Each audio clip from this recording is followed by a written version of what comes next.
Hi friends, and welcome back to my channel. If you're new here, my name is Wendy and today we are going to do a book haul.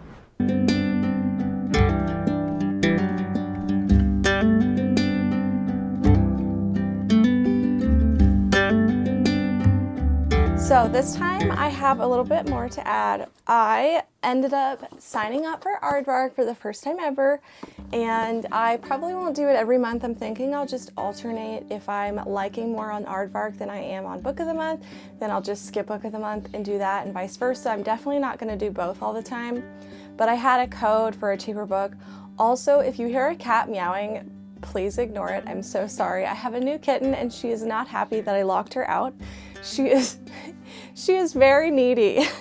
So the book that I chose from Aardvark, I've actually already read, and I have a vlog coming out for that, but it says Think Inside the Box. It's super cute. I actually really like the Aardvark books and box a lot better. They're just nicer quality in my opinion.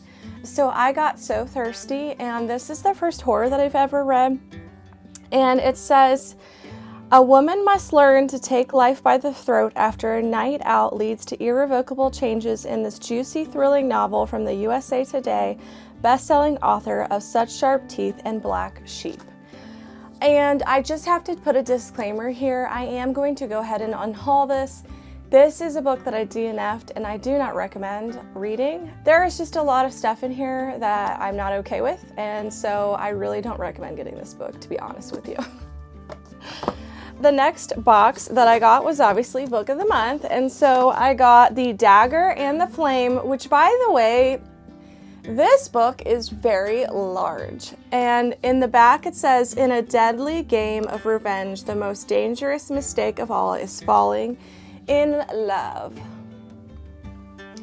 And it says, in the dark underbelly of a beautiful city, two rival gang members are pitted against each other in a deadly game of duty and revenge, in which the most dangerous mistake is falling in love. A kingdom of cobbled streets, flickering lamplight, beautiful buildings, and secret catacombs. Shade magic is a scarce and deadly commodity controlled by two enemy guilds, the Cloaks and the Daggers, the Thieves and the Assassins, on the night of her mother's murder. 17-year-old Seraphine runs for her life, seeking sanctuary with the Cloaks. Sarah is set on revenge, but are her secret abilities a match for the dark-haired boy, which Quicksilver eyes follow her around the city? Nothing can prepare Sarah for the moment she finally comes face to face with Ransom, heir to the Order of Daggers, and Ransom is shocked to discover that the unassuming farm girl wields a strange and blazing magic he has never seen before. As the Cloaks and the Daggers grapple for control of Phantom's underworld, Sarah and Ransom are consumed by the push and the pull of their magic, and the deadly spark and terrible vengeance that keeps drawing them back together. And then the outside cover is just a red and a tan, which I should show you the So Thirsty as well. The outside cover for Aardvark is red, but it's smooth, which is what I really like about it. I just think that their naked covers are just so much nicer quality.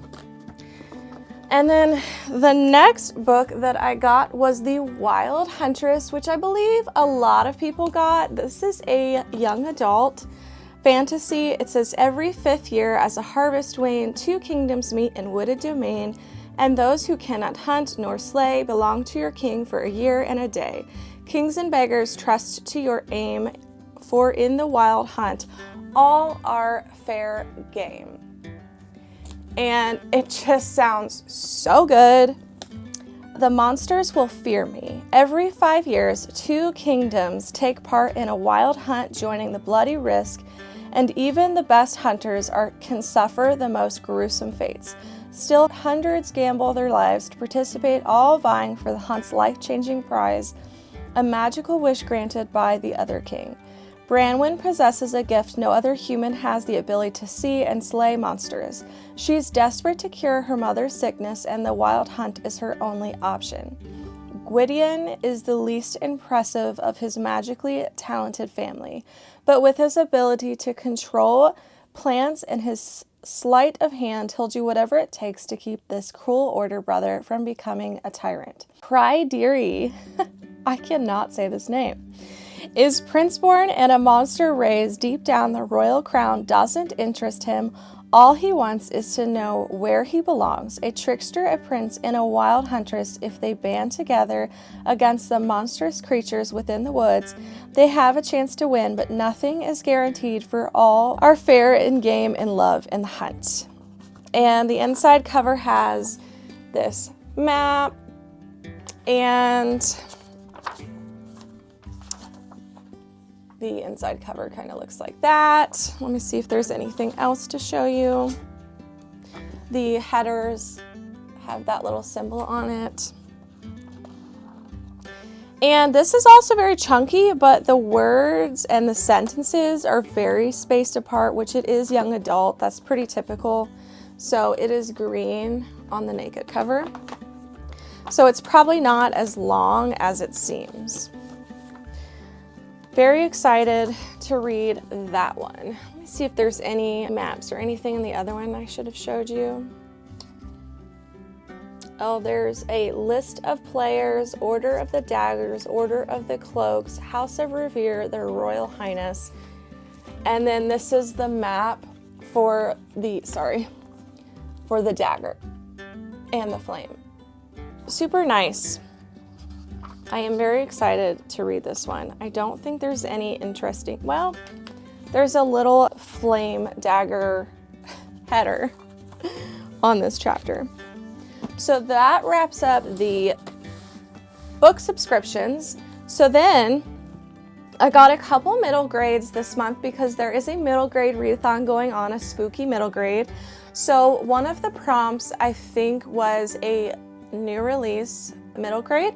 So I picked Fern's School for the Wayward Fae. It's beautiful pink font, which I didn't even realize on the picture on the website. It doesn't seem that way. So it's so cute. The inside.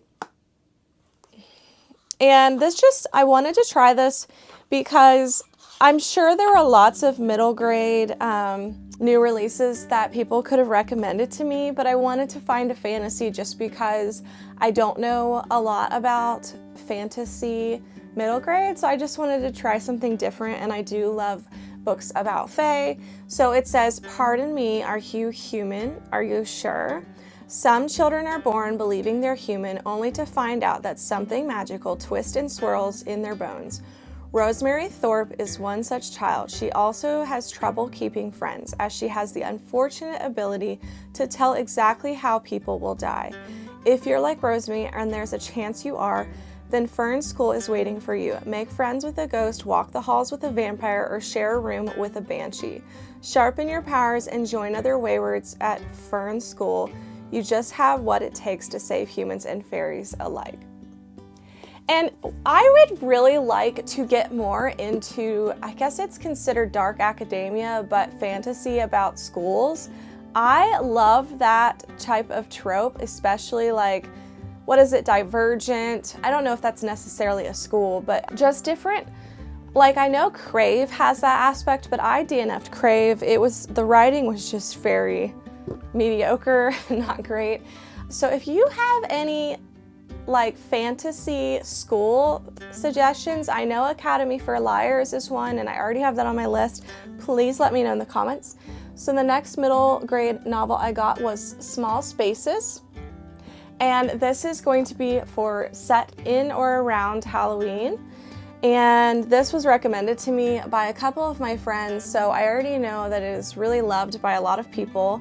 And it says, "At night they will come for the rest of you." It's with this ominous warning that 11-year-old Ollie and her friends Coco and Brian set out on a chilling adventure in the woods, with nightfall fast ascending and the ever-watchful eyes of scarecrows on their backs.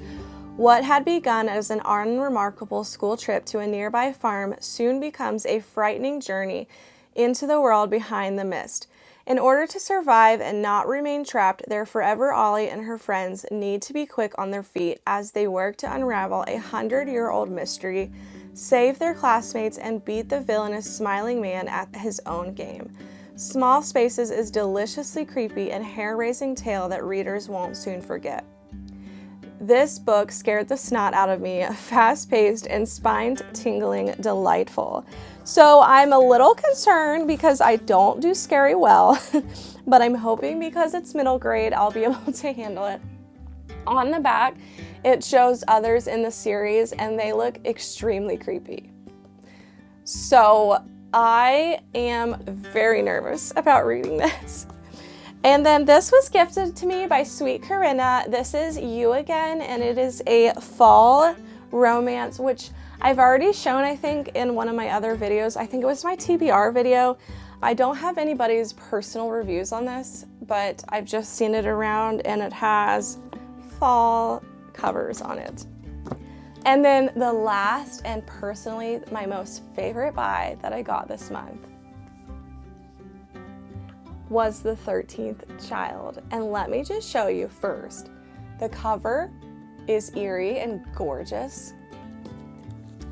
I also didn't realize that this is another book based on a Grimm story fairy tale retelling, and so that's cool because I just read A Sorceress Comes to Call, and so this is cool that I'm also finding another one that's a retelling. But look at that. It is absolutely gorgeous. How beautiful is that? And this is from Target. So this edition was at Target. I know there's lots of editions out there, but I absolutely adore the naked cover. And if I love it, I will probably just store it that way. Again, I'm sorry. You hear my cat knocking things over. Let's see. Okay. It says, a haunting, deeply romantic tale of life and death. Hazel Treppass has always known she wasn't like her siblings.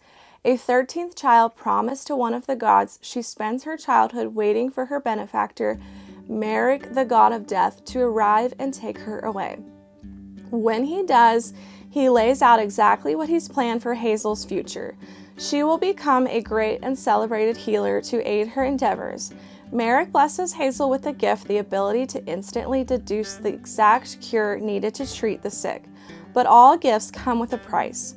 Hazel can see when death has claimed a patient and is tasked with ending their suffering permanently. Haunted by the ghosts of those she killed, Hazel longs to run, but destiny brings her to the royal court, where she meets Leopold, a rakish prince with a disdain for everyone and everything. And that's where Hazel faces her biggest dilemma yet.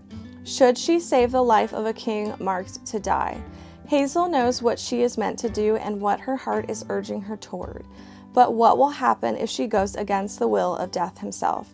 From the astonishing mind of Aaron A. Craig comes the breathtaking fairy tale retelling readers have been waiting for. What does a life well lived mean, and how do we justify the impossible choices we make for the ones we love? I am so excited. And I'm just seeing that this author also wrote House of Salt and Sorrows and Small Favors, which I've heard great things about both. So I am literally, this is probably my most anticipated read that I have going on in the next month. So I figured I would show you the troublemaker that we hear in the background during this whole video. I promise they won't all be like that. But this is little Hazel. Hazel, say hi to everybody. Say hi. I just got her yesterday, and so she is very little. She was free, so they were just needing a home for her. She's about 7 weeks old, and she is so far very codependent, does not like to be left alone, and will not stop meowing. And she's very playful and very cuddly, and she just climbs all over me. So, anyways, here, you went up here, the little cat intermission. I hope you guys enjoyed this book haul and that you hopefully were able to find something that you're interested in. If you know of any books that you think that I would enjoy, please drop it in the comments below. Oh, do you hear her purring? And until next time, friends, remember to read what inspires you. Bye.